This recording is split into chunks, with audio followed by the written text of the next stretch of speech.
And now, it's time for another Dice Tower review with Tom Vasel. Disclaimer: Assist is a game by Angelo Porazzi, who designed the art for my own game, Vicious Fishes. Of course, if anyone thinks I'm trying to sell it through that, I think I sold 42 copies so far. But he put the artwork for my game on the front of this one. Woohoo! In fact, the whole thing's kind of like an advertisement for his games. Basically, what this is it's kind of a mix between 20 questions and poker. Is such a thing possible? We'll look at the game and see if it's any good.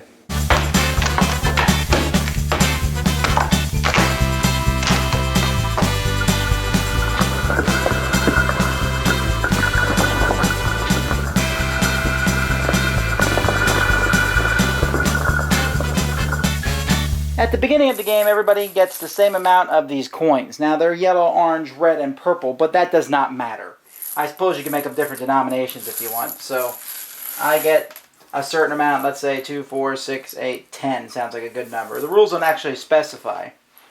Then, after that, we have a deck of cards. Now, if you notice, these cards here, like I said, read like an advertisement for all of Angelo's both his designs and his art. Now, of course, Vicious Fishes, that's probably his greatest artwork he's ever done. But, you know, there's all these different games in here. Not a problem. You're trying to guess words on the other side, and I suppose that you could say, well, I remember that the third word on the side of the Spiel pizza was whatever, but I don't see that's a big deal. One person is the reader each round. Everyone else is dealt a hand of these cards. Now, these cards all have the same back. You're dealt these cards, which have questions on them in different languages. So right now, this is English podcast, so we're looking at the English ones. What's it for? Mime. Is it part of something? Okay.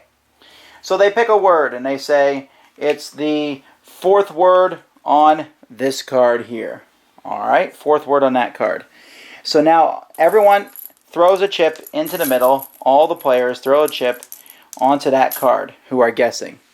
Then, on my turn, I can either guess, which is probably not a good idea unless I happen to know what the word is. But hey, you know, there's nothing wrong with guessing, whether I'm right or wrong. If I'm right, though, I'm going to get all these chips in the middle.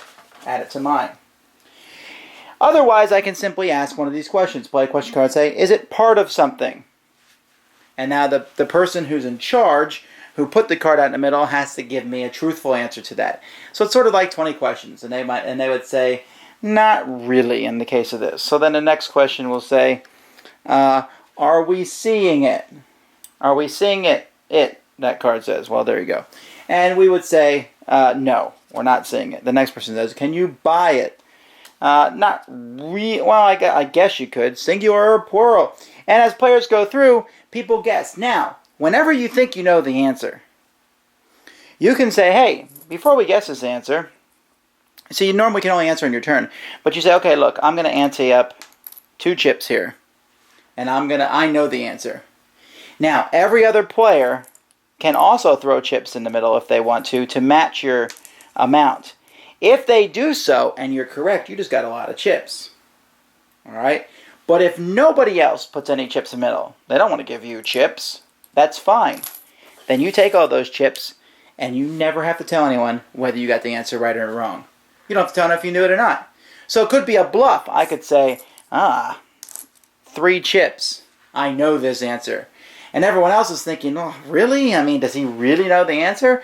Because if he really knows the answer, then I don't want to give him any chips. But if he's lying, then I'll throw some chips in. That's a pretty interesting thing to add to this game. In fact, I like that part of the game a lot. And so basically the game goes until one person is out of chips completely. At that point, the player who has the most chips, or the most coins, is the winner. Now, the only problem with the game is obviously, with any 20-question game, or games like that, sometimes people are going to argue to death over these. Like, for example, can you buy it? And the word here happened to be dungeons. Alright, people are going to argue, well, you can buy dungeons. You know, when you buy a castle, you get a dungeon with it. And other people, come on now, you can't go to the store and buy a dungeon. So you'll have that sort of thing in there. And there is some translational problems, minor problems throughout the decks. But for the most part, it's a really interesting concept. And I suppose you could use your own words to do. If you run through these, you can just write it on a piece of paper and throw it out in the middle and have people guess it. This game could have been better. It could have. They could have added more cards, more questions, more words, more lot. It almost feels like it's 3/4 of a game in a box. The game itself is great. I like the idea of saying, I know the answer. Tell me I'm wrong. And that adds some bit. And even, if you don't know the answer, you never tell anyone. It's just like folding in poker. So that idea is fantastic. The translation issue and the fact that there's not as many cards as I'd like it to be may bring it down. But I would say certainly give this one a try if you ever come across it. It's certainly a game that's intriguing and unique. And I like any kind of game where you try to bluff people out. Of course I know the answer. Thanks for joining us today. For more written, audio, and video reviews, as well as the #1 board game podcast, check out the website at www.thedicetower.com. Until then, this is Eric Summerer, and you've been watching The Dice Tower.